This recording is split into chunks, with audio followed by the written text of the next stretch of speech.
ଶିବପୁରାଣ ବିଦ୍ୟେଶ୍ୱର ସଂହିତା। ଶିବପୁରାଣର ମାହାତ୍ମ୍ୟ ଏବଂ ପରିଚୟ। ସୂତ କହିଲେ, ସାଧୁ ମହାତ୍ମାଗଣ, ଆପଣମାନେ ତିନି ଲୋକର ହିତକାରକ ଉତ୍ତମ କଥା ପଚାରିଛନ୍ତି। ମୁଁ ଗୁରୁଦେବ ବ୍ୟାସଙ୍କ ଶ୍ରବଣ କରି ଆପଣମାନଙ୍କ ସ୍ନେହବଶତଃ ଏ ବିଷୟରେ ବର୍ଣ୍ଣନା କରିବି। ଆପଣମାନେ ଆଦରପୂର୍ବକ ଶୁଣନ୍ତୁ। ସବୁଠାରୁ ଉତ୍ତମ ଯେଉଁ ଶିବପୁରାଣ ଅଛି, ତାହା ବେଦାନ୍ତର ସାରସର୍ବସ୍ୱ ଅଟେ ତଥା ବକ୍ତା ଏବଂ ଶ୍ରୋତାମାନଙ୍କର ସମସ୍ତ ପାପ ରାଶିର ଖଣ୍ଡନ କରିଥାଏ ବା ଉଦ୍ଧାର କରିଥାଏ। ଏତିକି ନୁହେଁ, ସେ ପରଲୋକରେ ପରମାର୍ଥ ବସ୍ତୁମାନଙ୍କ ମଧ୍ୟ ପ୍ରଦାନ କରେ। କଳି କଳୁଷ ନାଶ କରେ। ଏଥିରେ ଭଗବାନ ଶିବଙ୍କର ଉତ୍ତମ ଯଶର ବର୍ଣ୍ଣନା କରାଯାଇଛି। ହେ ବ୍ରାହ୍ମଣମାନେ, ଧର୍ମ ଅର୍ଥ କାମ ମୋକ୍ଷ ଏ ଚାରି ପୁରୁଷାର୍ଥଦାୟକ ଏହି ପୁରାଣ ସଦା ହିଁ ନିଜର ପ୍ରଭାବରେ ପ୍ରଜ୍ୱଲ୍ୟମାନ ହେଉଅଛି। ହେ ବିପ୍ରବର, ସେ ସର୍ବୋତ୍ତମ ଶିବପୁରାଣର ଅଧ୍ୟୟନ ମାତ୍ରେ କଳିଯୁଗର ପାପାସକ୍ତ ଜୀବ ଶ୍ରେଷ୍ଠତମ ଗତିକୁ ପ୍ରାପ୍ତ ହୋଇଥାନ୍ତି। ଆହା, ବ୍ରହ୍ମହତ୍ୟା ଆଦି ମହାନ ପାପ ସେ ପର୍ଯ୍ୟନ୍ତ ରହିବେ ଅର୍ଥାତ୍ ନିଜ ଫଳକୁ ଦେବାର ସମର୍ଥ ହେବେ, ଯେ ପର୍ଯ୍ୟନ୍ତ ଜଗତରେ ଶିବପୁରାଣର ଉଦୟ ହୋଇନଥିବ। ଆଶୟ ଏହା ଯେ ଶିବପୁରାଣ ଶୁଣିବା ପରେ ଅନ୍ତଃକରଣ ଶିବଭକ୍ତି ପରାୟଣ ହୋଇ ଅତିଶୟ ସ୍ୱଚ୍ଛ ହୋଇଯିବ। ଅତଃ କୌଣସି ବି ପାପ କର୍ମରେ ମାନବକୁ ପ୍ରବୃତ୍ତ ହେବା ଉଚିତ ନୁହେଁ। ସେତେବେଳେ ବ୍ରହ୍ମହତ୍ୟା ଆଦି ଭୟଙ୍କର ପାପ ନ ହେବା କାରଣରୁ ସେହି ପାପର ଫଳ ଭୋଗିବାର ସମ୍ଭାବନା ହିଁ ନଥିବ। କଳିଯୁଗର ମହାନ ଉତ୍ପାତ ସେ ପର୍ଯ୍ୟନ୍ତ ନିର୍ଭୟ ହୋଇ ବିଚରଣ କରିବେ ଯେ ପର୍ଯ୍ୟନ୍ତ ଜଗତରେ ଶିବପୁରାଣର ଉଦୟ ହୋଇନଥିବ। ସମସ୍ତ ଶାସ୍ତ୍ର ପରସ୍ପର ସେତେବେଳେ ପର୍ଯ୍ୟନ୍ତ ବିବାଦ କରିବେ ଯେ ପର୍ଯ୍ୟନ୍ତ ଜଗତରେ ଶିବପୁରାଣର ଉଦୟ ହୋଇନଥିବ। ଅର୍ଥାତ୍ ଶିବପୁରାଣ ଆସିଯିବା ପରେ କୌଣସି ପ୍ରକାର ବିବାଦ ହେବ ନାହିଁ। ସବୁ ପ୍ରକାର ଭୁକ୍ତି ମୁକ୍ତି ପ୍ରଦାତା ଏଠାରେ ରହିବ। ଆହା, ମହାନ ବ୍ୟକ୍ତିମାନଙ୍କ ପାଇଁ ବି ସେ ପର୍ଯ୍ୟନ୍ତ ଶିବଙ୍କର ସ୍ୱରୂପ ଦୁର୍ଭେଦ୍ୟ ରହିବ ଯେ ପର୍ଯ୍ୟନ୍ତ ଏହି ଜଗତରେ ଶିବପୁରାଣର ଉଦୟ ହୋଇନଥିବ। ଆହା, କ୍ରୂର ଯମଦୂତ ସେ ପର୍ଯ୍ୟନ୍ତ ନିର୍ଭୟ ହୋଇ ପୃଥିବୀରେ ବିଚରଣ କରିବେ ଯେ ପର୍ଯ୍ୟନ୍ତ ଜଗତରେ ଶିବପୁରାଣର ଉଦୟ ହୋଇନଥିବ। ସମସ୍ତ ପୁରାଣ ପୃଥିବୀରେ ଗର୍ଜନ ସେ ପର୍ଯ୍ୟନ୍ତ କରିବେ ଯେ ପର୍ଯ୍ୟନ୍ତ ଶିବପୁରାଣ ଜଗତରେ ଉଦୟ ହୋଇନଥିବ। ଏ ପୃଥିବୀରେ ତୀର୍ଥର ବିବାଦ ସେ ପର୍ଯ୍ୟନ୍ତ ରହିବ ଯେ ପର୍ଯ୍ୟନ୍ତ ଏହି ଜଗତରେ ଶିବପୁରାଣର ଉଦୟ ହୋଇନଥିବ। ଆଶୟ ଏହା ଯେ ମୁକ୍ତି ପ୍ରାପ୍ତବ୍ୟ ତଥା ପାପ ନାଶନ ପାଇଁ ମାନବ ବିଭିନ୍ନ ତୀର୍ଥର ସେବନ କରିବେ, କିନ୍ତୁ ଶିବପୁରାଣ ଆସିବା ପରେ ସବୁ ଲୋକମାନେ ସମସ୍ତ ପାପ ନାଶ ପାଇଁ ଶିବପୁରାଣର ହିଁ ଆଶ୍ରୟ ଗ୍ରହଣ କରିବେ। ସମସ୍ତ ମନ୍ତ୍ର ପୃଥିବୀରେ ସେ ପର୍ଯ୍ୟନ୍ତ ଆନନ୍ଦପୂର୍ବକ ବିବାଦ କରିବେ ଯେ ପର୍ଯ୍ୟନ୍ତ ପୃଥିବୀରେ ଶିବପୁରାଣର ଉଦୟ ହୋଇନଥିବ। ସମସ୍ତ କ୍ଷେତ୍ର ସେ ପର୍ଯ୍ୟନ୍ତ ପୃଥିବୀ ବିବାଦ କରିବେ ଯେ ପର୍ଯ୍ୟନ୍ତ ପୃଥିବୀରେ ଶିବପୁରାଣର ଉଦୟ ହୋଇନଥିବ। ସମସ୍ତ ପୀଠ ସେ ପର୍ଯ୍ୟନ୍ତ ପୃଥିବୀ ବିବାଦ କରିବେ ଯେ ପର୍ଯ୍ୟନ୍ତ ପୃଥିବୀରେ ଶିବପୁରାଣର ଉଦୟ ହୋଇନଥିବ। ସମସ୍ତ ଦାନ ପୃଥିବୀରେ ସେ ପର୍ଯ୍ୟନ୍ତ ବିବାଦ କରିବେ ଯେ ପର୍ଯ୍ୟନ୍ତ ଶିବପୁରାଣର ପୃଥିବୀରେ ଉଦୟ ହୋଇନଥିବ। ସମସ୍ତ ଦେବଗଣ ସେ ପର୍ଯ୍ୟନ୍ତ ପୃଥିବୀ ବିବାଦ କରିବେ ଯେ ପର୍ଯ୍ୟନ୍ତ ଶିବପୁରାଣର ପୃଥିବୀରେ ଉଦୟ ହୋଇନଥିବ। ସମସ୍ତ ସିଦ୍ଧାନ୍ତ ସେ ପର୍ଯ୍ୟନ୍ତ ପୃଥିବୀରେ ବିବାଦ କରିବେ ଯେ ପର୍ଯ୍ୟନ୍ତ ଶିବପୁରାଣର ପୃଥିବୀରେ ଉଦୟ ହୋଇନଥିବ। ଏ ବିପ୍ରଗଣ, ଏ ଷଷ୍ଠ ମୁନିଗଣ, ଏହି ଶିବପୁରାଣର କୀର୍ତ୍ତନ ଏବଂ ଶୁଣିବା ଦ୍ୱାରା ଯୋଉ ଫଳ ପ୍ରାପ୍ତ ହୋଇଥାନ୍ତି, ସେହି ଫଳକୁ ମୁଁ ସମ୍ପୂର୍ଣ୍ଣ ରୂପରେ କହିପାରିବି ନାହିଁ। ଅର୍ଥାତ୍ ଶବ୍ଦ ଦ୍ୱାରା ଏହାର ସମସ୍ତ ଫଳର ବର୍ଣ୍ଣନା କରାଯାଇ ପାରିବ ନାହିଁ। ହେ ନିଷ୍ପାପ ମୁନିଗଣ, ତଥାପି ଶିବପୁରାଣର କିଛି ମାହାତ୍ମ୍ୟ ଆପଣମାନଙ୍କ ସମକ୍ଷରେ କହୁଛି, ଯାହା ବ୍ୟାସଙ୍କ ଠାରୁ ମୁଁ ପ୍ରଥମେ ଶୁଣିଥିଲି, ଯାହା ବ୍ୟାସଦେବ ମୋତେ ପ୍ରଥମେ କହିଥିଲେ। ଆପଣମାନେ ମନ ଦେଇ ଧ୍ୟାନପୂର୍ବକ ତାହା ଶୁଣନ୍ତୁ। ଯିଏ ଭକ୍ତିପୂର୍ବକ ଶିବପୁରାଣର ଗୋଟିଏ ଶ୍ଲୋକ ବା ଅଧା ଶ୍ଲୋକ ବି ପଢ଼େ, ସେ ସେଇ କ୍ଷଣ ସମସ୍ତ ପାପରୁ ମୁକ୍ତ ହୋଇଯାଏ। ଯିଏ ଆଳସ୍ୟ ରହିତ ହୋଇ ପ୍ରତିଦିନ ଭକ୍ତିପୂର୍ବକ ହୋଇ ଶିବପୁରାଣର ଯଥାଶକ୍ତି ପାଠ କରେ, ସେ ଜୀବନମୁକ୍ତ ହୋଇଯାଏ। ଯିଏ ଏହି ଶିବପୁରାଣର ସଦା ପୂଜା କରେ, ସେ ନିଃସନ୍ଦେହରେ ପ୍ରତିଦିନ ଅଶ୍ୱମେଧ ଯଜ୍ଞର ଫଳ ପ୍ରାପ୍ତ କରେ। ଯେ ବ୍ୟକ୍ତି ସାଧାରଣ ପଦପ୍ରାପ୍ତି ଇଚ୍ଛାରେ ଏହି ଶିବପୁରାଣକୁ ମୋ ଠାରୁ ଅଥବା ଅନ୍ୟ କାହାଠାରୁ ଶୁଣେ, ସେ ବି ପାତକରୁ ମୁକ୍ତ ହୋଇଯାଏ। ଯିଏ ଶିବପୁରାଣକୁ ନିକଟରୁ ପ୍ରଣାମ କରେ, ସେ ସମସ୍ତ ଦେବତାଙ୍କ ପୂଜନର ଫଳ ପ୍ରାପ୍ତ କରେ, ଏଥିରେ ସନ୍ଦେହ ନାହିଁ। ଯିଏ ଶିବପୁରାଣକୁ ସ୍ୱୟଂ ଲେଖିକରି ଶିବ ଭକ୍ତକୁ ଦାନ କରେ ତାହାର ପୁଣ୍ୟ ଫଳକୁ ଶୁଣ। ଶାସ୍ତ୍ରର ଅଧ୍ୟୟନ କରିବା ଏବଂ ବେଦର ପାଠ କରିବା ଦ୍ୱାରା ଯେଉଁ ଦୁର୍ଲଭ ଫଳ ପ୍ରାପ୍ତ ହୋଇଥାଏ ସେହି ଫଳ ତାକୁ ପ୍ରାପ୍ତ ହୁଏ। ଯିଏ ଚତୁର୍ଦ୍ଦଶୀ ତିଥିରେ ଉପବାସ କରି ଏହି ଶିବପୁରାଣକୁ ଶିବ ଭକ୍ତଙ୍କ ନିକଟରେ ପାଠ କରେ ସେ ଶ୍ରେଷ୍ଠ ପୁରୁଷ ଅଟେ। ସେହି ବ୍ୟକ୍ତି ଶିବପୁରାଣର ପ୍ରତ୍ୟେକ ଅକ୍ଷର ସଂଖ୍ୟା ଅନୁରୂପ ଗାୟତ୍ରୀ ପୁରସ୍ଚରଣର ଫଳ ପ୍ରାପ୍ତ କରେ ଏବଂ ଏହି ଲୋକରେ ସମସ୍ତ ଅଭିଷ୍ଟ ସୁଖକୁ ଭୋଗ କରି ଅନ୍ତର ମୋକ୍ଷ ପ୍ରାପ୍ତ କରେ। ଯିଏ ଚତୁର୍ଦ୍ଦଶୀ ରାତ୍ରିରେ ଉପବାସ କରି ଏବଂ ଜାଗରଣ ଏବଂ ଉଜାଗର ରହି ଶିବପୁରାଣର ପାଠ କରେ ବା ଶୁଣେ ତାହାର ପୁଣ୍ୟ ଫଳ ବିଷୟରେ ମୁଁ କହୁଛି ଶୁଣନ୍ତୁ। କୁରୁକ୍ଷେତ୍ର ଆଦି ସମସ୍ତ ତୀର୍ଥରେ ଏବଂ ପୁଣ୍ୟ ସୂର୍ଯ୍ୟ ଗ୍ରହଣ ସମୟରେ ନିଜର ଶକ୍ତି ଅନୁସାରେ ବିପ୍ରଙ୍କୁ ଏବଂ ମୁଖ୍ୟ କଥାବାଚକଙ୍କୁ ଧନ ଦେବା ଦ୍ୱାରା ଯେଉଁ ଫଳ ପ୍ରାପ୍ତ ହୋଇଥାଏ ସେହି ଫଳ ସେ ବ୍ୟକ୍ତିକୁ ପ୍ରାପ୍ତ ହୁଏ। ଏହା ସତ୍ୟ ଅଟେ, ଏଥିରେ କୌଣସି ସନ୍ଦେହ ନାହିଁ। ଯେ ବ୍ୟକ୍ତି ଶିବପୁରାଣକୁ ଦିନ ରାତି ଗାନ କରେ ଇନ୍ଦ୍ର ଆଦି ଦେବତାଗଣ ତାହାର ଆଜ୍ଞାର ପ୍ରତୀକ୍ଷା କରି ରହିଥାନ୍ତି।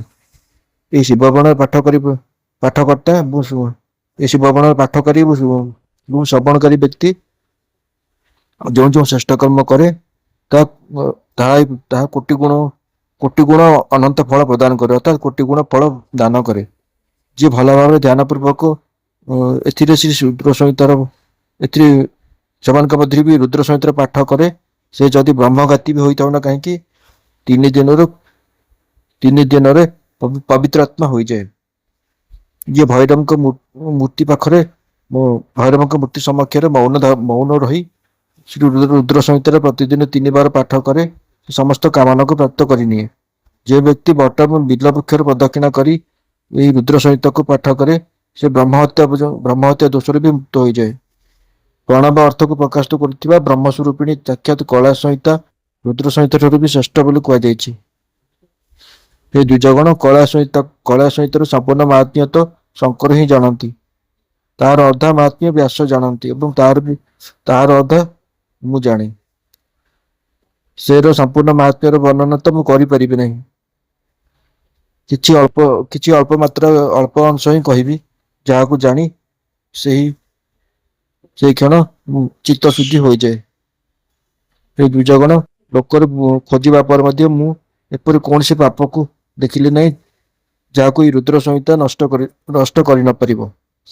ଉପନିଷଦର ସାଗରକୁ ମନ୍ଥନ କରି ଶିବ ଆନନ୍ଦପୂର୍ବକ ଏହି ରୁଦ୍ର ସଂହିତା ରୂପୀ ଅମୃତରୁ ଉତ୍ପନ୍ନ କଲେ ଏବଂ କୁମାର କାର୍ତ୍ତିକେୟଙ୍କୁ ସମର୍ପିତ କଲେ, ଯାହାକୁ ପାଇ ମାନବ ଅମର ହୋଇଯାଏ। ବ୍ରହ୍ମହତ୍ୟା ଆଦି ପାପର ନିବୃତ୍ତି ପାଇଁ ତତ୍ପର ମନୁଷ୍ୟ ମାସ ପର୍ଯ୍ୟନ୍ତ ରୁଦ୍ର ସଂହିତାର ପାଠ କରି ସେହି ପାପରୁ ମୁକ୍ତ ହୋଇଯାଏ। ଦୁଷ୍କୃତି ଗ୍ରହ ଦୁରାଳସରେ ଯେଉଁ ପାପ ହୁଏ ତାହା ଏହି ରୁଦ୍ର ସଂହିତାର ଏକବାର କୀର୍ତ୍ତନ କରିବା ଦ୍ୱାରା ହିଁ ନଷ୍ଟ ହୋଇଯାଏ। ଯେ ବ୍ୟକ୍ତି ଶିବାଳୟରେ ଅଥବା ବେଲବୃକ୍ଷ ତଳେ ବସି ଏହି ରୁଦ୍ର ସଂହିତାର ପାଠ କରେ ସେହି କ୍ଷଣ ସେ ଯେଉଁ ଫଳ ପ୍ରାପ୍ତ କରେ ତାହାର ବର୍ଣ୍ଣନା ବାଣୀରେ କରାଯାଇ ପାରିବ ନାହିଁ। ଯେ ବ୍ୟକ୍ତି ଶ୍ରଦ୍ଧାପୂର୍ବକ ଏହି ସଂହିତାର ପାଠ କରି ଶ୍ରାଦ୍ଧ ସମୟରେ ବ୍ରାହ୍ମଣଙ୍କୁ ଭୋଜନ କରାଏ ତାହାର ସମସ୍ତ ପିତର ଶିବଙ୍କ ପଦକୁ ପ୍ରାପ୍ତ କରନ୍ତି। ଚତୁର୍ଦ୍ଦଶୀ ଦିନ ନିରାହାର ରହି ଯିଏ ବେଲବୃକ୍ଷ ତଳେ ଏହି ସଂହିତାର ପାଠ କରେ ସେ ସାକ୍ଷାତ ଶିବ ହୋଇ ସମସ୍ତ ଦେବତାଙ୍କ ଦ୍ୱାରା ପୂଜିତ ହୋଇଥାଏ। ତାଙ୍କଠାରୁ ଅନ୍ୟ ସଂହିତା ବି ସେମାନଙ୍କ ମଧ୍ୟରୁ ଅନ୍ୟ ସଂହିତା ସମସ୍ତ କାମନା ଫଳକୁ ଦାନ କରନ୍ତି, କିନ୍ତୁ ଲୀଳା ଏବଂ ବିଜ୍ଞାନରେ ପରିପୂର୍ଣ୍ଣ ଏହି ଦୁଇ ସଂହିତାକୁ ବିଶିଷ୍ଟ ବୋଲି ଜାଣିବା ଉଚିତ। ଏହି ଶିବପୁରାଣକୁ ବେଦ ତୁଲ୍ୟ କୁହାଯାଇଛି। ଏହି ବେଦକଳ୍ପ ପୁରାଣର ସବୁଠାରୁ ପ୍ରଥମେ ଭଗବାନ ଶିବ ହିଁ ପ୍ରଣୟନ କରିଥିଲେ। ବିଦ୍ୟେଶ୍ୱର ସଂହିତା, ରୁଦ୍ର ସଂହିତା, ବିନାୟକ ସଂହିତା, ଉମା ସଂହିତା, ମାତୃ ସଂହିତା, ଏକାଦଶ ରୁଦ୍ର ସଂହିତା, କୈଳାସ ସଂହିତା, ସପ୍ତରୁଦ୍ର ସଂହିତା, କୋଟି ରୁଦ୍ର ସଂହିତା, ସହସ୍ର କୋଟି ରୁଦ୍ର ସଂହିତା, ବାୟବ୍ୟ ସଂହିତା ତଥା ଧର୍ମ ସଂହିତା ଏହି ପ୍ରକାର ଏହି ପୁରାଣର 12ଟି ଭେଦ ଅଛି। ଏ 12ଟି ସଂହିତା ଅତ୍ୟନ୍ତ ପୁଣ୍ୟମୟ ଅଟେ। ବ୍ରାହ୍ମଣଗଣ ଏବେ ମୁଁ ତାଙ୍କର ଶ୍ଲୋକର ସଂଖ୍ୟା କହୁଛି। ଆପଣମାନେ ସବୁ ଆଦରପୂର୍ବକ ଶୁଣନ୍ତୁ। ବିଦେଶର ସହିତରେ 10,000 ଶ୍ଲୋକ ଅଛି। ରୁଦ୍ର ସଂହିତା, ବିନାୟକ ସଂହିତା, ଉମା ସଂହିତା ଓ ମାତୃ ସଂହିତା ଏମାନଙ୍କଠାରୁ ପ୍ରତ୍ୟେକରେ ଆଠ ଆଠ ଆଠ ହଜାର ଶ୍ଲୋକ ଅଛି। ଏ ବ୍ରାହ୍ମଣ ଗଣ ଏକାଦଶ ରୁଦ୍ର ସଂହିତାରେ 13,000, କୈଳାସ ସଂହିତାରେ 6,000, ଶତରୁଦ୍ର ସଂହିତାରେ 3,000, କୋଟି ରୁଦ୍ର ସଂହିତାରେ 9,000, ସହସ୍ର କୋଟି ରୁଦ୍ର ସଂହିତାରେ 11,000, ବାୟବ୍ୟ ସଂହିତାରେ 4,000 ତଥା ଧର୍ମ ସଂହିତାରେ 12,000 ଶ୍ଲୋକ ଅଛି। ଏ ପ୍ରକାର ସଂଖ୍ୟା ଅନୁସାରେ ମୂଳ ଶିବ ପୁରାଣର ଶ୍ଲୋକ ସଂଖ୍ୟା ହେଉଛି 1,00,000, କିନ୍ତୁ ବ୍ୟାସ ତାକୁ 24,000 ଶ୍ଲୋକରେ ସଂକ୍ଷିପ୍ତ କରିଦେଇଛନ୍ତି। ପୁରାଣକୁ କ୍ରମ ସଂଖ୍ୟା ବିଚାରରେ ଏହି ଶିବ ପୁରାଣର କ୍ରମ ସଂଖ୍ୟା ଅନୁସାରେ ଏହି ପୁରାଣର ସ୍ଥାନ ଚତୁର୍ଥ। ଏମାନଙ୍କଠାରୁ ଏଥିରେ 7ଟି ସଂହିତା ଅଛି। ପୂର୍ବ କାଳରେ ଭଗବାନ ଶିବ ଶ୍ଲୋକ ସଂଖ୍ୟା ଦୃଷ୍ଟିରେ 100ଟି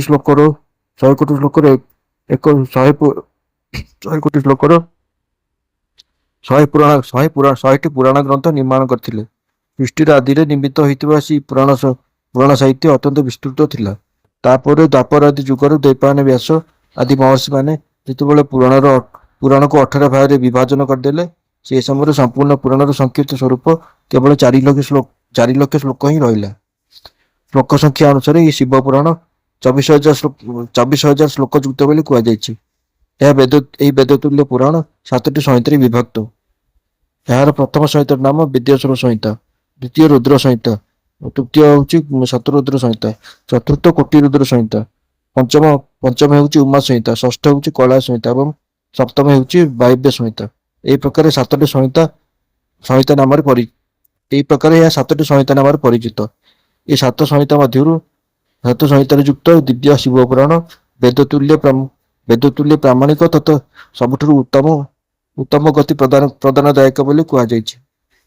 ସପ୍ତ ସଂହିତାରେ ସମନ୍ୱିତ ଏହି ସମ୍ପୂର୍ଣ୍ଣ ଶିବ ପୁରାଣକୁ ଯିଏ ପ୍ରତିଦିନ ଆଦରପୂର୍ବକ ପଢ଼େ ତାକୁ ଜୀବନମୁକ୍ତ ବୋଲି କୁହାଯାଏ।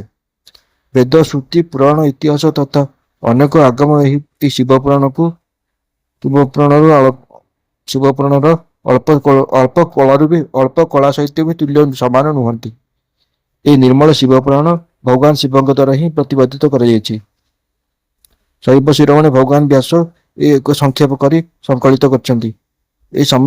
ଏହା ସମସ୍ତ ଜୀବ ସମୁଦାୟ ପାଇଁ ଉପକାରକ, ତ୍ରିବିଧ ତାପର ନାଶକ, ତୁଳନା ରହିତ ଏବଂ ସତ୍ପୁରୁଷମାନଙ୍କ ପାଇଁ କଲ୍ୟାଣ ପ୍ରଦାନକାରୀ ଅଟେ। ଏଥିରେ ବେଦାନ୍ତ ବିଜ୍ଞାନମୟ ପ୍ରଧାନ ତଥା ନିଷ୍କପଟ ଧର୍ମର ପ୍ରତିପାଦନ କରାଯାଇଛି। ଏହି ପୁରାଣ ଈର୍ଷାରହିତ ଅନ୍ତର୍ଗତ ବିଦ୍ୱାନମାନଙ୍କ ପାଇଁ ଜାଣିବାର ବସ୍ତୁ ଅଟେ। ଏଥିରେ ଶ୍ରେଷ୍ଠ ମନ୍ତ୍ର ସମୂହର ସଂକଳନ କରାଯାଇଛି ଏବଂ ଏହା ଧର୍ମ, ଅର୍ଥ ତଥା କାମ ଦ୍ୱାରା ସମନ୍ୱିତ ଅଟେ। ଅର୍ଥାତ୍ ଏହା ତ୍ରିବର୍ଗ ପ୍ରାପ୍ତି ପାଇଁ ଏହାଠାରୁ ବଳି ଅନ୍ୟ କୌଣସି ସାଧନ ନାହିଁ।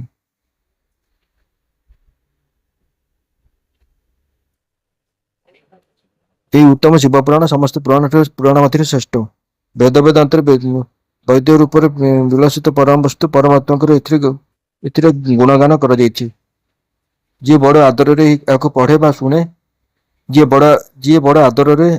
ପଢ଼େ ଏବଂ ଶୁଣେ ସେ ଭଗବାନ ଶିବଙ୍କ ପ୍ରିୟ ହୋଇ ପରମ ଗତି ପ୍ରାପ୍ତ କରିନିଏ।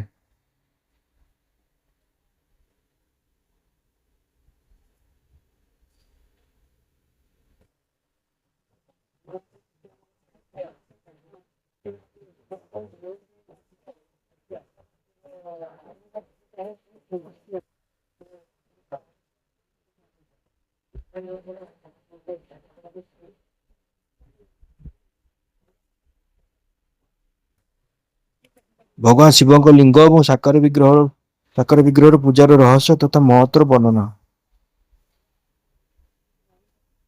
ସୂତ କହିଲେ, ଶୌନକ, ଯିଏ ଶ୍ରବଣ, କୀର୍ତ୍ତନ ଏବଂ ମନନ ଏହି 3 ସାଧନର ଅନୁଷ୍ଠାନରେ ଅସମର୍ଥ ଅଟନ୍ତି, ସେମାନେ ଭଗବାନ ଶଙ୍କରଙ୍କ ଲିଙ୍ଗ ଏବଂ ମୂର୍ତ୍ତିର ସ୍ଥାପନା କରି ନିତ୍ୟ ତାହାର ପୂଜା କରି ସଂସାର ସାଗରରୁ ପାର ହୋଇଯାନ୍ତି। ଛଳରହିତ ହୋଇ ନିଜର ଶକ୍ତି ଅନୁସାରେ ଧନରାଶି ଅର୍ପଣ କରିବେ ଏବଂ ତା ଦ୍ୱାରା ଶିବଲିଙ୍ଗ ଅଥବା ଶିବ ମୂର୍ତ୍ତିଙ୍କ ସେବାରେ ଅର୍ପିତ କରିଦେବେ। ସହିତ ହିଁ ନିରନ୍ତର ଶ୍ରୀଲିଙ୍ଗ ଏବଂ ମୂର୍ତ୍ତିର ପୂଜା ବି କରିବେ। ତା ପାଇଁ ଭକ୍ତି ଭାବରେ ତାଙ୍କ ପାଇଁ ଭକ୍ତି ଭାବରେ ମଣ୍ଡପ, ଗୋପୁର, ତୀର୍ଥ, ମଠ ଏବଂ କ୍ଷେତ୍ରର ସ୍ଥାପନା କରିବେ ତଥା ଉତ୍ସବ କରିବେ ଏବଂ ବସ୍ତ୍ର, ଗନ୍ଧ, ପୁଷ୍ପ, ଧୂପ, ଦୀପ ତଥା ମାଲପୁ ଆଦି ବ୍ୟଞ୍ଜନରେ ଯୁକ୍ତ ବିଭିନ୍ନ ପ୍ରକାରର ଭକ୍ଷ୍ୟ ଭୋଜ୍ୟ ଅନ୍ନ ନୈବେଦ୍ୟ ରୂପରେ ସମର୍ପଣ କରିବେ। ଛତ୍ର, ଧ୍ୱଜା, ବ୍ୟଞ୍ଜନ, ଚାମର ତଥା ଅନ୍ୟ ଅଙ୍ଗ ସହିତ ରାଜ ଉପଚାରର ସମସ୍ତ ବସ୍ତୁ ଭଗବାନ ଶିବଙ୍କ ଲିଙ୍ଗ ଏବଂ ମୂର୍ତ୍ତିଙ୍କ ଉପରେ ମୂର୍ତ୍ତିଙ୍କ ନିକଟରେ ପ୍ରଦାନ କରିବେ। ପ୍ରଦକ୍ଷିଣ ନମସ୍କାର ତଥା ଯଥାଶକ୍ତି ଜପ କରିବେ। ଆବାହନ ଠାରୁ ନେଇ ବିସର୍ଜନ ପର୍ଯ୍ୟନ୍ତ ସମସ୍ତ କାର୍ଯ୍ୟ ପ୍ରତିଦିନ ଭକ୍ତି ଭାବରେ ସମ୍ପନ୍ନ କରିବେ। ଏହି ପ୍ରକାର ଶିବଲିଙ୍ଗ ଅଥବା ଶିବ ମୂର୍ତ୍ତିରେ ଭଗବାନ ଶଙ୍କରଙ୍କର ପୂଜା କରିଥିବା ପୁରୁଷ ଶ୍ରବଣ ଆଦି ସାଧନର ଅନୁଷ୍ଠାନ ନ କଲେ ମଧ୍ୟ ଭଗବାନ ଶିବଙ୍କ ପ୍ରସନ୍ନତାରେ ସିଦ୍ଧିକୁ ପ୍ରାପ୍ତ କରିନିଏ। ପ୍ରଥମରୁ ବହୁତ ମହାତ୍ମା ମାନେ ଏହି ଲିଙ୍ଗ ଓ ଶିବ ମୂର୍ତ୍ତିର ପୂଜା କରି ଭାବ ମନ୍ଦିରରୁ ମୁକ୍ତ ହୋଇସାରିଛନ୍ତି। ଋଷିଗଣ କହିଲେ ମୂର୍ତ୍ତିରେ ହିଁ ସର୍ବତ୍ର ଦେବତାମାନଙ୍କର ପୂଜା ହୋଇଥାଏ, କିନ୍ତୁ ଭଗବାନ ଶିବଙ୍କ ପୂଜା ସବୁଠାରେ ମୂର୍ତ୍ତିରେ ଏବଂ ଲିଙ୍ଗରେ ବି କାହିଁକି କରାଯାଉଛି? ସୂତ କହିଲେ, ହେ ମୁନିଗଣ, ଆପଣମାନଙ୍କର ଏହି ପ୍ରଶ୍ନ ତ ବଡ଼ ପବିତ୍ର ଏବଂ ଅତ୍ୟନ୍ତ ଅଦ୍ଭୁତ ଅଟେ। ଏ ବିଷୟରେ ମହାଦେବ ହିଁ ବକ୍ତା ହୋଇପାରିବେ। କୌଣସି ଅନ୍ୟ ପୁରୁଷ କେବେ ଏକଥା କହିବି ପାରିବେ ନାହିଁ ବା ଯଥାର୍ଥ ରୂପରେ ପ୍ରତିପାଦନ କରିବି ପାରିବେ ନାହିଁ। ଏ ବିଷୟରେ ଭଗବାନ ଶିବ ଯାହା କିଛି କହିଛନ୍ତି ଏବଂ ତାକୁ ମୁଁ ଗୁରୁଙ୍କ ମୁଖରୁ ଯେଉଁ ପ୍ରକାର ଶୁଣିଛି ସେହି ପ୍ରକାର କ୍ରମଶଃ ବର୍ଣ୍ଣନା କରିବି। ଏକମାତ୍ର ଭଗବାନ ଶିବ ହିଁ ବ୍ରହ୍ମରୂପ ହେବା କାରଣରୁ ନିଷ୍କଳ ଅର୍ଥାତ୍ ନିରାକାର ବୋଲି କୁହାଯାଇଛନ୍ତି। ରୂପବାନ ହେବା କାରଣରୁ ତାଙ୍କୁ ସକଳ ବି କୁହାଯାଏ। ଏଥିପାଇଁ ସେ ସକଳ ଏବଂ ନିଷ୍କଳ ଦୁଇଟି ହିଁ ଅଟନ୍ତି। ଶିବଙ୍କର ନିଷ୍କଳ ନିରାକାର ହେବା କାରଣରୁ ହିଁ ତାଙ୍କର ପୂଜାର ଆଧାରଭୂତ ଲିଙ୍ଗ ବି ନିରାକାର ହିଁ ଅଟେ, ଅର୍ଥାତ୍ ଶିବଲିଙ୍ଗ ଶିବଙ୍କ ନିରାକାର ସ୍ୱରୂପର ପ୍ରତୀକ ଅଟେ। ଏହି ପ୍ରକାର ଶିବ ସକଳ ବା ସାକାର ହେବା କାରଣରୁ ତାଙ୍କର ପୂଜାର ଆଧାରଭୂତ ବିଗ୍ରହ ସାକାର ହିଁ ଅଟେ, ଅର୍ଥାତ୍ ଶିବଙ୍କର ସାକାର ବିଗ୍ରହ ତାଙ୍କର ସାକାର ସ୍ୱରୂପର ପ୍ରତୀକ ହୋଇଥାଏ। ସକଳ ଏବଂ ଅକଳ ଅର୍ଥାତ୍ ସମସ୍ତ ଅଙ୍ଗ ଆକାର ରହିତ ସାକାର ଏବଂ ଅଙ୍ଗ ଆକାର ଶବ୍ଦ ରହିତ ନିରାକାର ରୂପ ହେବାରୁ ସେ ହିଁ ବ୍ରହ୍ମ ବୋଲି ପରିଗଣିତ ହୁଅନ୍ତି। ଏହି କାରଣରୁ ସମସ୍ତ ଲିଙ୍ଗ ଅର୍ଥାତ୍ ନିରାକାର ଏବଂ ମୂର୍ତ୍ତି ଅର୍ଥାତ୍ ସାକାର ଦୁଇ ଜଣଙ୍କ ଠାରେ ହିଁ ସଦା ଭଗବାନ ଶିବଙ୍କୁ ପୂଜା କରନ୍ତି। ଶିବଙ୍କ ଠାରୁ ଯେଉଁ ଭିନ୍ନ ଭିନ୍ନ ଯେଉଁ ଦେବତା ଅଛନ୍ତି ଅର୍ଥାତ୍ ସାକ୍ଷାତ ବ୍ରହ୍ମା, ଶିବଙ୍କ ଭିନ୍ନ ଯେଉଁ ଦେବତାମାନେ ଅଛନ୍ତି ସେମାନେ ସାକ୍ଷାତ ବ୍ରହ୍ମ ନୁହନ୍ତି। ଏଥିପାଇଁ କେବେ ବି ତାଙ୍କ ପାଇଁ ନିରାକାର ଲିଙ୍ଗ ଉପଲବ୍ଧ ହୋଇନଥାଏ। ଅତଃ ସୁରେଶ୍ୱର ଅର୍ଥାତ୍ ଇନ୍ଦ୍ର, ବ୍ରହ୍ମା ଆଦି ଦେବଗଣ ବି ନିଷ୍କଳ ଲିଙ୍ଗ ଦ୍ୱାରା ପୂଜିତ ହୁଅନ୍ତି ନାହିଁ। ସମସ୍ତ ଦେବଗଣ ବ୍ରହ୍ମ ନ ହେବାରୁ ଅପିତୁ ସଗୁଣ ଜୀବ ହେବା କାରଣରୁ କେବଳ ମୂର୍ତ୍ତିରେ ହିଁ ପୂଜିତ ହୋଇଥାନ୍ତି। ଶଙ୍କରଙ୍କ ବିନା ଅନ୍ୟ ସମସ୍ତ ଦେବଙ୍କର ଜୀବତ୍ୱ ଏବଂ ସଦାଶିବଙ୍କର ବ୍ରହ୍ମତ୍ୱ ବେଦର ସାରଭୂତ ଉପନିଷଦରେ ସିଦ୍ଧ ହୋଇଥାଏ। ସେଠାରେ ପ୍ରଣବ ଅର୍ଥାତ୍ ଓମକାରକୁ ତତ୍ତ୍ୱ ରୂପରେ ଭଗବାନ ଶିବଙ୍କର ହିଁ ପ୍ରତିପାଦନ କରାଯାଇଛି। ଏହି ପ୍ରକାର ପୂର୍ବରେ ମନ୍ଦରାଚଳ ପର୍ବତ ଉପରେ ଜ୍ଞାନବାନ ବ୍ରହ୍ମପୁତ୍ର ସନତ କୁମାର ମୁନି ନନ୍ଦିକେଶ୍ୱରଙ୍କୁ ଏହି ପ୍ରକାର ପ୍ରଶ୍ନ କରିଥିଲେ। ସନତ କୁମାର କହିଲେ, ହେ ଭଗବାନ, ଶିବଙ୍କ ଅତିରିକ୍ତ ତାଙ୍କର ବଶୀଭୂତ ରହୁଥିବା ଅନ୍ୟ ଯେଉଁ ଦେବତା ଅଛନ୍ତି ସେ ସମସ୍ତଙ୍କର ପୂଜା ପାଇଁ ସର୍ବତ୍ର ପ୍ରାୟ ମୂର୍ତ୍ତି ମାତ୍ର ହିଁ ଅଧିକ ସଂଖ୍ୟାରେ ଦେଖାଯାଏ। କେବଳ ଭଗବାନ ଶିବଙ୍କର ପୂଜାରେ ଲିଙ୍ଗ ଏବଂ ମୂର୍ତ୍ତି ଦୁଇଟିର ଉପଯୋଗ ହୋଇଥାଏ। ଅତଃ ହେ କଲ୍ୟାଣମୟ ନନ୍ଦିକେଶ୍ୱର, ଏହି ବିଷୟରେ ଯାହା କିଛି ତତ୍ତ୍ୱ କଥା ଅଛି ତାକୁ ମତେ ଏହି ପ୍ରକାର କୁହନ୍ତୁ, ଯେଉଁଥିରେ ଯାହାକୁ ମୁଁ ଭଲ ଭାବରେ ବୁଝିପାରିବି। ନନ୍ଦିକେଶ୍ୱର କହିଲେ, ଏହି ନିଷ୍ପାପ ବ୍ରହ୍ମକୁମାର, ଆମ ପରି ଲୋକଙ୍କ ଦ୍ୱାରା ଆପଣଙ୍କର ଏହି ପ୍ରଶ୍ନର କୌଣସି ଉତ୍ତର ଦିଆଯାଇ ପାରିବ ନାହିଁ, କାରଣ ଏହା ଗୋପନୀୟ ବିଷୟ ଅଟେ ଏବଂ ଲିଙ୍ଗ ସାକ୍ଷାତ ବ୍ରହ୍ମଙ୍କ ପ୍ରତୀକ ଅଟନ୍ତି। ଏହି ବିଷୟରେ ଭଗବାନ ଶିବ ଯାହା କିଛି କହିଛନ୍ତି ତାକୁ ମୁଁ ଆପଣ ଶିବ ଭକ୍ତଙ୍କ ସମକ୍ଷରେ କହୁଛି। ଭଗବାନ ଶିବ ବ୍ରହ୍ମସ୍ୱରୂପ ଏବଂ ନିଷ୍କଳ ଅର୍ଥ ନିରାକାର ଅଟନ୍ତି। ଏଥିପାଇଁ ତାଙ୍କର ପୂଜାରେ ନିଷ୍କଳ ଲିଙ୍ଗର ଉପଯୋଗ କରାଯାଇଥାଏ। ସମ୍ପୂର୍ଣ୍ଣ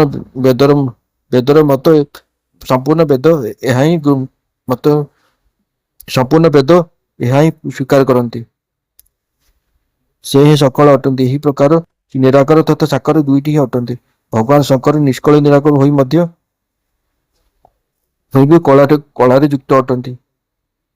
ଏଥିପାଇଁ ତାଙ୍କର ସାକାର ରୂପରେ ପ୍ରତିମା ପୂଜା ବି ଲୋକ ସମ୍ମତ ଅଟେ। ଶଙ୍କରଙ୍କ ବିନା ଅନ୍ୟ ସମସ୍ତ ଦେବତାଙ୍କ ଠାରୁ ଜୀବତ ତଥା ସମ୍ପୂର୍ଣ୍ଣ ତଥା ସଗୁଣତ ହେବା କାରଣରୁ ବେଦର ମତରେ ତାଙ୍କର ମୂର୍ତ୍ତି ମାତ୍ର ହିଁ ପୂଜା ହୋଇଥାଏ। ଏହି ପ୍ରକାର ସେହି ଦେବତାଙ୍କ ଠାରେ ଆବିର୍ଭାବ ସମୟରେ ତାଙ୍କର ସମଗ୍ର ସାକାର ରୂପ ପ୍ରକଟ ହୋଇଥାଏ। ଯେତେବେଳେ କି ଭଗବାନ ସଦାଶିବଙ୍କ ଦର୍ଶନରେ ସାକାର ଏବଂ ନିରାକାର ଅର୍ଥାତ୍ ଜ୍ୟୋତି ସ୍ୱରୂପ ଦୁଇ ଜଣଙ୍କର ହିଁ ଦର୍ଶନ ହୋଇଥାଏ। ସନତ କୁମାର କହିଲେ, ହେ ମହାଭାଗ, ଆପଣ ଭଗବାନ ଶିବ ତଥା ଦ୍ୱିତୀୟ ଦେବତାଙ୍କ ପୂଜନରେ ଲିଙ୍ଗ ଏବଂ ମୂର୍ତ୍ତିର ପ୍ରଚାରର ଯୋଉ ରହସ୍ୟ ବିଭାଗ ପୂର୍ବକ କହିଲେ, ଏହା ଯଥାର୍ଥ ଅଟେ। ଏଥିପାଇଁ ଲିଙ୍ଗ ଏବଂ ମୂର୍ତ୍ତିର ଆଦି ଉତ୍ପତ୍ତିର ଯୋଉ ଉତ୍ତମ ବୃତ୍ତାନ୍ତ ଅଛି, ତାହାକୁ ମୁଁ ଏହି ସମୟରେ ଶୁଣିବାକୁ ଚାହୁଁଛି। ଏ ଯୋଗୀନ୍ଦ୍ର, ଲିଙ୍ଗ ପ୍ରାକଟ୍ୟର ରହସ୍ୟ ସୂଚିତ କରୁଥିବା ପ୍ରସଙ୍ଗ ମତେ କୁହନ୍ତୁ। ନନ୍ଦିକେଶ୍ୱର କହିଲେ, ହେ ବତ୍ସ, ଆପଣଙ୍କ ପ୍ରୀତି ପାଇଁ ମୁଁ ଯଥାର୍ଥ ରୂପରେ ଏହା ବର୍ଣ୍ଣନା କରୁଛି, ଶୁଣନ୍ତୁ। ଲୋକବିଖ୍ୟାତ ପୂର୍ବକଳ୍ପର ବହୁତ ଦିନ ବ୍ୟତୀତ ହୋଇଯିବା ପରେ ଦିନେ ମହାତ୍ମା ବ୍ରହ୍ମା ଓ ବିଷ୍ଣୁ ପରସ୍ପର ଯୁଦ୍ଧ କରିବାରେ ଲାଗିଲେ। ଏ ଦୁଇ ଜଣଙ୍କ ଅଭିମାନକୁ ଦୂର କରିବା ପାଇଁ ତ୍ରିଗୁଣାତୀତ ପରମେଶ୍ୱର ତାଙ୍କ ମଧ୍ୟରେ ନିଷ୍କଳ ସ୍ତମ୍ଭ ରୂପରେ ନିଜର ସ୍ୱରୂପ ପ୍ରକଟ କଲେ। ଜଗତର କଲ୍ୟାଣ ଇଚ୍ଛାରେ ସେହି ସ୍ତମ୍ଭରୁ ନିରାକାର ପରମେଶ୍ୱର ଶିବ ନିଜର ଲିଙ୍ଗ ଚିହ୍ନ କାରଣରୁ ନିଜର ଲିଙ୍ଗ ପ୍ରକଟ କଲେ। ସେହି ସମୟରେ ଲୋକରେ ପରମେଶ୍ୱର ଶଙ୍କରଙ୍କ ନିର୍ଗୁଣ ଲିଙ୍ଗ ଏବଂ ସଗୁଣ ମୂର୍ତ୍ତିର ପୂଜା ପ୍ରଚଳିତ ହେଲା। ଶିବଙ୍କ ଅତିରିକ୍ତ ଅନ୍ୟ ଦେବମାନଙ୍କର ମୂର୍ତ୍ତି ହିଁ ପୂଜା ହୋଇଥାଏ। ଏସବୁ ଦେବ ପ୍ରତିମାନେ ପୂଜିତ ହୋଇ ନିଶ୍ଚୟ କଲ୍ୟାଣଦାତା ହେଲେ ଏବଂ ଶିବଙ୍କର ଲିଙ୍ଗ ଓ ତାଙ୍କର ପ୍ରତିମା ଦୁଇଟି ହିଁ ଭୋଗ ଏବଂ ମୁଖ୍ୟଦାୟକ ହେଲା। ବ୍ରହ୍ମା ଓ ବିଷ୍ଣୁଙ୍କ ଭୟଙ୍କର ଯୁଦ୍ଧକୁ ଦେଖି ଦେବତାମାନଙ୍କର କୈଳାସକୁ ଗମନ। ନନ୍ଦିକେଶ୍ୱର କହିଲେ, ହେ ଯୋଗୀନ୍ଦ୍ର, ପ୍ରାଚୀନ କାଳରେ କୌଣସି ସମୟରେ ଶେଷଶାୟୀ ବିଷ୍ଣୁ ନିଜର ପରାଶକ୍ତି ଲକ୍ଷ୍ମୀଙ୍କ ସହିତ ତଥା ଅନ୍ୟ ପାର୍ଶ୍ୱଦଙ୍କ ଦ୍ୱାରା ବେଷ୍ଟିତ ହୋଇ ଶୟନ କରିଥିଲେ। ସେ ସମୟରେ ବ୍ରହ୍ମାବତାର ମଧ୍ୟରେ ଶ୍ରେଷ୍ଠ ବ୍ରହ୍ମା ନିଜ ଇଚ୍ଛାରେ ସେଠାକୁ ଆସି ସେ ପରମ ସୁନ୍ଦର କମଳ ନେତ୍ର ବିଷ୍ଣୁଙ୍କୁ ପଚାରିଲେ, ତୁମେ କିଏ ଯିଏ ମୋତେ ଦେଖି ମଧ୍ୟ ଉଦ୍ଧତ ପୁରୁଷଙ୍କ ପରି ଶୟନ କରୁଅଛ? ହେ ପୁତ୍ର, ଉଠ ଏବଂ ଏଠାରୁ ନିଜ ପ୍ରଭୁ ଅର୍ଥାତ୍ ମତେ ଦେଖ। ଯେଉଁ ପୁରୁଷ ନିଜ ଶ୍ରେଷ୍ଠ ଗୁରୁଜନଙ୍କୁ ଆସିଥିବା ଦେଖି ମଧ୍ୟ ଉଦ୍ଧତ ସମାନ ଆଚରଣ କରେ, ସେଇ ମୂର୍ଖ ଗୁରୁଦ୍ରୋହୀ ହେବା କାରଣରୁ ତା ପାଇଁ ପ୍ରାୟଶ୍ଚିତ୍ତର ବିଧାନ କରାଯାଇଛି। ବ୍ରହ୍ମାଙ୍କର ଏ କଥାକୁ ଶୁଣି କ୍ରୋଧିତ ହେଲେ ମଧ୍ୟ ବାହାରେ ଶାନ୍ତ ରହି ଭଗବାନ ବିଷ୍ଣୁ କହିଲେ, ହେ ବତ୍ସ, ତୁମର କଲ୍ୟାଣ ହେଉ। ତୁମର ସ୍ୱାଗତ। ଆସ, ଏହି ଆସନରେ ବସ। ତୁମ ମୁଖମଣ୍ଡଳରେ ବ୍ୟଗ୍ରତା ଦେଖାଯାଉଛି ଏବଂ ତୁମର ନେତ୍ର ବିପରୀତ ଭାବ ସୂଚିତ କରୁଅଛି। ବ୍ରହ୍ମା କହିଲେ, ହେ ବତ୍ସ, ହେ ବିଷ୍ଣୁ, କାଳ ପ୍ରଭାବରୁ ତୁମକୁ ବହୁତ ଅଭିମାନ ହୋଇଯାଇଛି। ହେ ବତ୍ସ, ମୁଁ ଜଗତର ପିତାମହ ଏବଂ ତୁମର ରକ୍ଷକ ଅଟେ। ବିଷ୍ଣୁ କହିଲେ, ହେ ବତ୍ସ, ଏହି ଜଗତ ମୋଠାରୁ ହିଁ ସ୍ଥିତ ଅଟେ। ତୁମେ କେବଳ ଚୋର ସମାନ ଅନ୍ୟର ସମ୍ପତ୍ତିକୁ ବ୍ୟର୍ଥରେ ହିଁ ନିଜର ବୋଲି ମାନୁଛ। ତୁମେ ମୋର ନାଭି କମଳରୁ ଉତ୍ପନ୍ନ ହୋଇଛ, ଅତଃ ତୁମେ ମୋର ପୁତ୍ର ଅଟ। ତୁମେ ତ ବ୍ୟର୍ଥ କଥା ହିଁ କହୁଛ।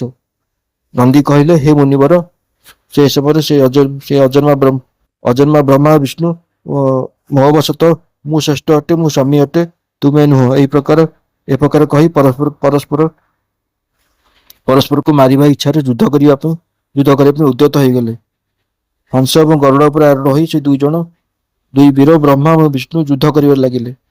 ସେତେବେଳେ ବ୍ରହ୍ମା ଓ ବିଷ୍ଣୁଙ୍କ ଗଣ ବି ପରସ୍ପର ଯୁଦ୍ଧ କରିବାରେ ଲାଗିଲେ। ସେ ସମୟରେ ସମସ୍ତ ଦେବଗଣ ସେ ପରମ ଅଦ୍ଭୁତ ଯୁଦ୍ଧକୁ ଦେଖିବା ଇଚ୍ଛାରେ ବିମାନରେ ବସି ସେଠାରେ ଆସି ପହଞ୍ଚିଗଲେ। ସେଠାରେ ଆସି ଆକାଶରେ ସ୍ଥିତ ରହି ସେମାନେ ପୁଷ୍ପବୃଷ୍ଟି କରି ସେହି ଯୁଦ୍ଧ ଦେଖିବା ଲାଗିଲେ। ଗରୁଡ଼ ବାହନ ଭଗବାନ ବିଷ୍ଣୁ କ୍ରୁଦ୍ଧ ହୋଇ ବ୍ରହ୍ମାଙ୍କ ବକ୍ଷସ୍ଥଳରେ ଅନେକ ପ୍ରକାରର ଅସଂଖ୍ୟ ଦୁଃସହ ବାଣ ଏବଂ ଅସ୍ତ୍ରର ପ୍ରହାର କଲେ। ସେତେବେଳେ ବିଧାତା ବି କ୍ରୁଦ୍ଧ ହୋଇ ବିଷ୍ଣୁଙ୍କ ହୃଦୟରେ ଅଗ୍ନି ସମାନ ବାଣ ଏବଂ ଅନେକ ପ୍ରକାରର ଅସ୍ତ୍ରକୁ ଛାଡ଼ିବାରେ ଲାଗିଲେ। ସେ ସମୟରେ ଦେବଗଣ ସେ ଦୁଇ ଜଣଙ୍କ ସେ ଅଦ୍ଭୁତ ଯୁଦ୍ଧକୁ ଦେଖି ଅତିଶୟ ବ୍ୟାକୁଳ ହୋଇଗଲେ ଏବଂ ବ୍ରହ୍ମା ତଥା ବିଷ୍ଣୁଙ୍କୁ ପ୍ରଶଂସା କରିବା ଲାଗିଲେ। ତାପରେ ଯୁଦ୍ଧର ତତ୍ପର ମହାଜ୍ଞାନୀ ବିଷ୍ଣୁ ଅତିଶୟ କ୍ରୋଧିତ ତଥା ଶାନ୍ତ ହୋଇ ଦୀର୍ଘ ନିଶ୍ୱାସ ନେଇ ବ୍ରହ୍ମାଙ୍କୁ ଲକ୍ଷ୍ୟ କରି ଭୟଙ୍କର ମାହେଶ୍ୱର ଅସ୍ତ୍ରର ସନ୍ଧାନ କଲେ। ବ୍ରହ୍ମା ବି ଅତିଶୟ କ୍ରୋଧରେ ବିଷ୍ଣୁଙ୍କ ହୃଦୟକୁ ଲକ୍ଷ୍ୟ କରି ବ୍ରହ୍ମାଣ୍ଡକୁ କମ୍ପିତ କରି ଭୟଙ୍କର ପାଶୁପାତ ଅସ୍ତ୍ର ପ୍ରୟୋଗ କଲେ। ବ୍ରହ୍ମା ବିଷ୍ଣୁଙ୍କ ସୂର୍ଯ୍ୟ ସମାନ ହଜାର ମୁଖଯୁକ୍ତ ଅତ୍ୟନ୍ତ ଉଗ୍ର ଏବଂ ପ୍ରଚଣ୍ଡ ପବନ ସମାନ ଭୟଙ୍କର ଦୁଇ ଅସ୍ତ୍ର ଆକାଶରେ ପ୍ରକଟ ହୋଇଗଲେ। ଏହି ପ୍ରକାର ବ୍ରହ୍ମା ଓ ବିଷ୍ଣୁଙ୍କର ପରସ୍ପର ମଧ୍ୟରେ ଭୟଙ୍କର ଯୁଦ୍ଧ ହେବାକୁ ଲାଗିଲା। ହେ ପୁତ୍ର, ସେହି ଯୁଦ୍ଧକୁ ଦେଖି ସମସ୍ତ ଦେବଗଣ ଭୟ ବିହ୍ୱଳ ହୋଇ ବ୍ରାହ୍ମଣଙ୍କ ସମାନ ଅତିଶୟ ଦୁଃଖୀ ଏବଂ ବ୍ୟାକୁଳ ହୋଇ ପରସ୍ପର କହିବା ଲାଗିଲେ, ଯାହାଦ୍ୱାରା ସୃଷ୍ଟି ସ୍ଥିତି ପ୍ରଳୟ ଏବଂ ତୀର ଭାବ ତଥା ଅନୁଗ୍ରହ ହୋଇଥାଏ ଏବଂ ଯାହାଙ୍କ କୃପା ବିନା ଏହି ଭୂମଣ୍ଡଳରେ ନିଜ ଇଚ୍ଛାରେ ଗୋଟିଏ ତୃଣର ବି ବିନାଶ କରିବାରେ କିଏ ସମର୍ଥ ହୋଇପାରନ୍ତି ନାହିଁ। ସେ ତ୍ରିଶୂଳଧାରୀ ବ୍ରହ୍ମସ୍ୱରୂପ ମହେଶ୍ୱରଙ୍କୁ ନମସ୍କାର। ଭୟଭୀତ ଦେବତାଗଣ ଏହି ପ୍ରକାର ଚିନ୍ତା କରି ଚନ୍ଦ୍ରଶେଖର ମହେଶ୍ୱର ଯେଉଁଠି ବିରାଜମାନ ଥିଲେ ସେହି ଶିବସ୍ଥାନ କୈଳାସରେ ଯାଇ ପହଞ୍ଚିଲେ। ଶିବଙ୍କର ଏହି ପ୍ରଣବାକାର ସ୍ଥାନକୁ ଦେଖି ସମସ୍ତ ଦେବତା ପ୍ରସନ୍ନ ହେଲେ ଏବଂ ପ୍ରଣାମ କରି ଭବନକୁ ଆସିଲେ। ସେ ସମସ୍ତ ସଭାର ମଧ୍ୟରେ ସ୍ଥିତ ମଣ୍ଡପରେ ଦେବୀ ପାର୍ବତୀଙ୍କ ସହିତ ରତ୍ନମୟ ଆସିନୀ ବିରାଜମାନ ଦେବଶ୍ରେଷ୍ଠ ଶଙ୍କରଙ୍କର ଦର୍ଶନ କଲେ। ସେ ବାମ ଚରଣ ଉପରେ ଦକ୍ଷିଣ ଚରଣ ଏବଂ ତା ଉପରେ ବାମ କରକମଳ ରଖିଥିଲେ। ସମସ୍ତ ଶୁଭ ଲକ୍ଷଣ ସମ୍ପନ୍ନ ଥିଲେ ଏବଂ ଚାରିଆଡେ ଶିବଗଣ ତାଙ୍କର ସେବାରେ ତତ୍ପର ଥିଲେ। ଶିବଙ୍କ ପ୍ରତି ଉତ୍ତମ ଭକ୍ତି ଭାବଯୁକ୍ତ କୁଶଳ ରମଣୀ ମାନେ ତାଙ୍କ ଉପରେ ଚମର ଚାଳନା କରୁଥିଲେ ଏବଂ ବେଦ ନିରନ୍ତର ତାଙ୍କୁ ସ୍ତୁତି କରୁଥିଲେ ଏବଂ ସେ ଅନୁଗ୍ରହ ଦୃଷ୍ଟିରେ ସମସ୍ତଙ୍କୁ ଦେଖୁଥିଲେ। ହେ ବତ୍ସ, ସେ ମହେଶ୍ୱରୀ ଶିବଙ୍କୁ ଦେଖି ଆନନ୍ଦାଶ୍ରୁରେ ପରିପୂର୍ଣ୍ଣ ନେତ୍ରଯୁକ୍ତ ଦେବତା ମାନେ ଦୂରରୁ ହିଁ ତାଙ୍କୁ ଦଣ୍ଡବତ ପ୍ରଣାମ କଲେ। ଭଗବାନ ଶଙ୍କର ତାଙ୍କୁ ସେହି ଦେବତାଗଣଙ୍କୁ ଦେଖି ନିଜ ଗଣଙ୍କ ଦ୍ୱାରା ତାଙ୍କୁ ନିକଟକୁ ଡାକିଲେ ଏବଂ ଦେବ ଶିରୋମଣି ମହାଦେବ ସେ ଦେବତାମାନଙ୍କୁ ଆନନ୍ଦିତ କରି ଅର୍ଥ ଗମ୍ଭୀର ମଙ୍ଗଳମୟ ତଥା ସୁମଧୁର ବଚନ କହିବାରେ ଲାଗିଲେ।